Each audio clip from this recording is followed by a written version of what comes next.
IVF यानी कि test tube baby, IUI यानी कि कृत्रिम गर्भधारण। ज्यादातर लोग कंफ्यूज रहते हैं कि आखिर आईवीएफ क्या है, आईयूआई क्या है, क्या ये दोनों एक ही चीजें हैं, इन दोनों में अंतर क्या है, किसका सक्सेस रेट ज्यादा है, किसमें ज्यादा तकलीफ होती है और किसमें डॉक्टर्स या क्लिनिक की विजिट ज्यादा होती है।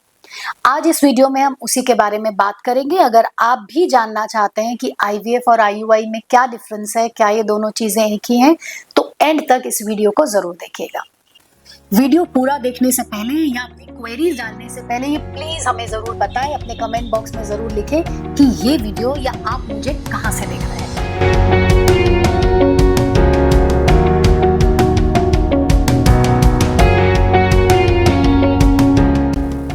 हेलो फ्रेंड्स, मैं हूं doctor Neeraj Pahlajani, infertility and high risk pregnancy expert. IVF यानी कि इन विट्रो फर्टिलाइजेशन, जिसे आम भाषा में बोला जाता है टेस्ट ट्यूब बेबी।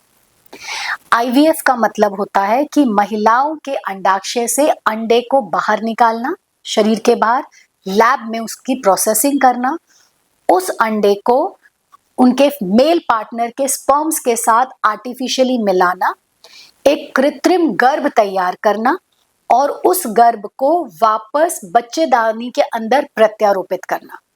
तो आईवीएफ में 9 महीने अगर बच्चे को पैदा होने में लगता है तो उस 9 महीने में से जो 2 हफ्ते के गर्भ बनने की प्रक्रिया होती है उसे शरीर के बाहर किया जाता है। अब आम भाषा में इसे टेस्ट ट्यूब बेबी इसलिए बोला जाता है क्योंकि नेचुरली, प्राकृतिक रूप से यही प्रक्रिया शरीर के अंदर हमारी परख नली यानी कि फेलोपियन ट्यूब्स में होता है।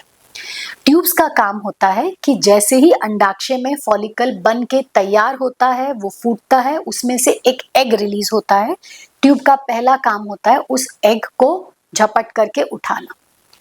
सेकंड, फिर ट्यूब का एक खास पोर्शन होता है, उस पोर्शन के अंदर में ट्यूब एक ऐसा वातावरण तैयार करती है जो कि जरूरी होता है गर्भ बनने के लिए। उस समय पे सही जगह पे अगर अंडे को स्पर्म मिल जाता है, स्पर्म यानी कि मेल गेमीट, वो मिल जाता है, तो अंडे और स्पर्म की जो मिलने की प्रक्रिया होती है, गर्भ बनने की जो शुरुआत होती है, वो ट्यूब के इसी हिस्से में होती है जिसे हम बोलते हैं एम्पुलरी पोर्शन।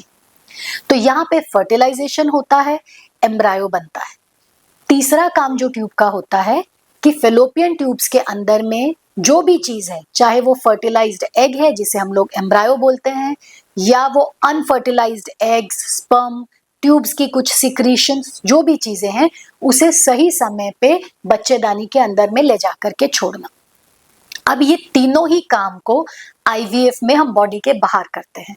ओवरी में से हम एग्स को बाहर कर लेते हैं, बाहर में इंक्यूबेटर्स के अंदर एक आर्टिफिशियल एनवायरनमेंट क्रिएट करते हैं जहां पे एग और स्पर्म्स को जबरदस्ती मिलाया जाता है, फर्टिलाइजेशन अटेम्प्ट किया जाता है और उसके बाद हम चेक करते हैं कि फर्टिलाइजेशन हुआ है या नहीं, एम्ब्रायो बना है या नहीं।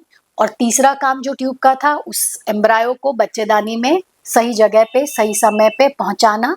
हम भी आईवीएफ में उस तैयार एम्ब्रायो को उचित समय आने पर बच्चेदानी की सही जगह पे ले जाकर के छोड़ देते हैं। इसलिए आम भाषा में आईवीएफ को टेस्ट ट्यूब बेबी या परखनली शिशु भी कहा जाता है, लेकिन बेबी या शिशु वर्ड के इस्तेमाल से मैं सहमत नहीं हूं क्योंकि इसका मतलब होता है कि किसी में जान डाल देना या जीवन लेके आ जाना। हम फेलोपियन ट्यूब का काम जरूर कर रहे हैं, लेकिन ये एस्टैब्लिश नहीं कर देते हैं, ये तय नहीं कर देते हैं कि प्रेगनेंसी रुकी जाएगी और एक हेल्दी बच्चा पैदा होगा। उसके लिए आगे बहुत सारी चीजें हैं जो प्राकृतिक रूप से बॉडी के अंदर में ही होती हैं।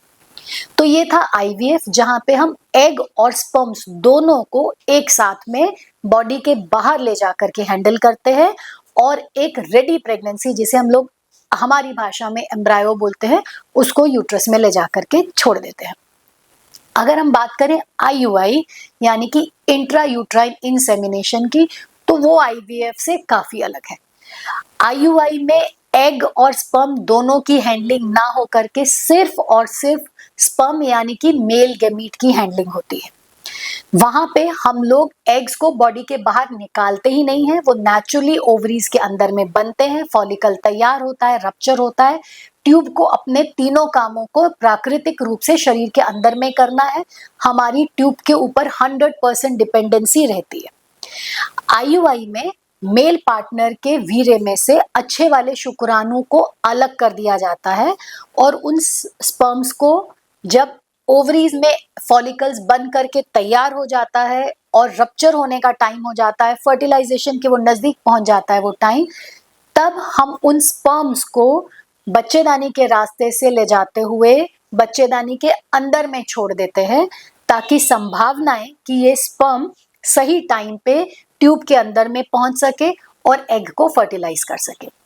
तो स्पर्म्स की बॉडी के बाहर हैंडलिंग करने को और उसे उचित समय पे बच्चेदानी में ट्रांसफर करने को हम बोलते हैं इंट्रायूट्राइन इंसेमिनेशन। तो आईवीएफ में हम एग और स्पर्म दोनों को हैंडल करते हैं, आईयूआई में सिर्फ स्पर्म की हैंडलिंग होती है।